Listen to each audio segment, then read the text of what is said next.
আসসালামু আলাইকুম গাইস, কেমন আছেন আপনারা সবাই? আপনাদের জন্য আমি আজকে কুরবানির মাংস দিয়া একটা কাটা মশলার রেসিপি নিয়ে আসছি। প্রথম দেখুন আমি মাংসটি সুন্দর করে ধুইয়া একটু চবড়ি চবড়ি সহকারে একসাথে আমি মাংস হাড্ডি মাংস সব একসাথে মিলাইয়া দিয়ে প্রথম কিন্তু দেখুন আমি একটু বেশি করে 2 চামচের মতন হইব আমি আদা রসুন দিছি, লবণ দিছি, আর হলে বেশি করে গরম মশলা এলাচি দারচিনি মানে যা যা মশলা লাগে সব কিছু আমি একসাথে দিয়ে দিছি। এটা আনাম মশলাটা।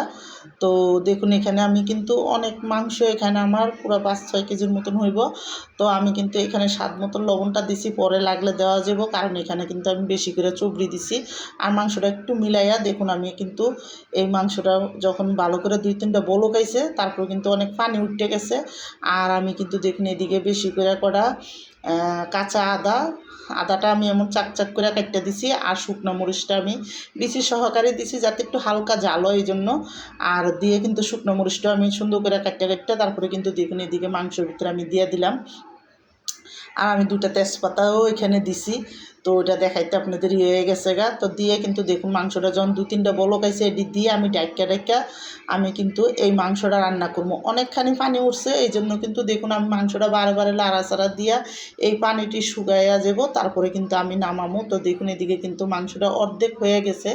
আর যখন দেখুন এরকম তেল উঠতে যাব পানিটা শুকাইয়া দেখুন পুরো তেল উঠতে গেছে, তখন কিন্তু আমি এখানে একটা পেঁয়াজের দাগানি দিব। আমি কাঁচা পেঁয়াজটা দিই নেই, কারণ কাঁচা পেঁয়াজ দিলে এই কাটা মশলাটা কিন্তু নষ্ট হয়ে যায় বেশি করে রান্না করলে। আর যদি টাটকা খাইতে চান অল্প করে রান্ধেন তো কাঁচা পেঁয়াজ দেওয়া যায়।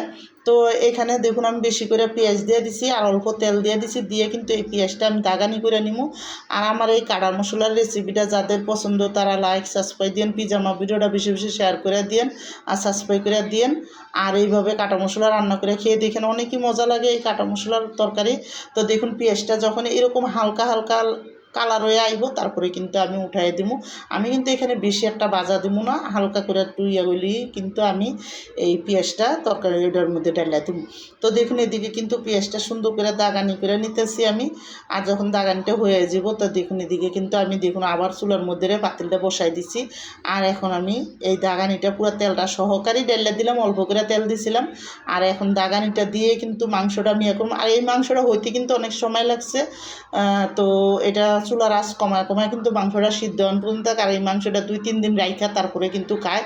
বারে জাল দিয়ে মাংসতে পানি থাকলে কিন্তু মাংসটা নষ্ট হয়ে যাব। মাংসটা কিন্তু এরকম চবড়ি দিয়েই পুরো বড়া থাকে। আর এই মাংসটা এইভাবে রান্না করে চুলার আঁচ কমায় কিন্তু গরম করতে হয়। তো দেখুন এখানে কিন্তু আমি সুন্দর মতন তরকারিটা যখন রান্না হয়েছে, এটা কিন্তু আমাদের পুরান ঢাকার কাটা মশলা তরকারি। তো দেখুন এদিকে আমার রান্নাটা শেষ, আমি রেখে দিই।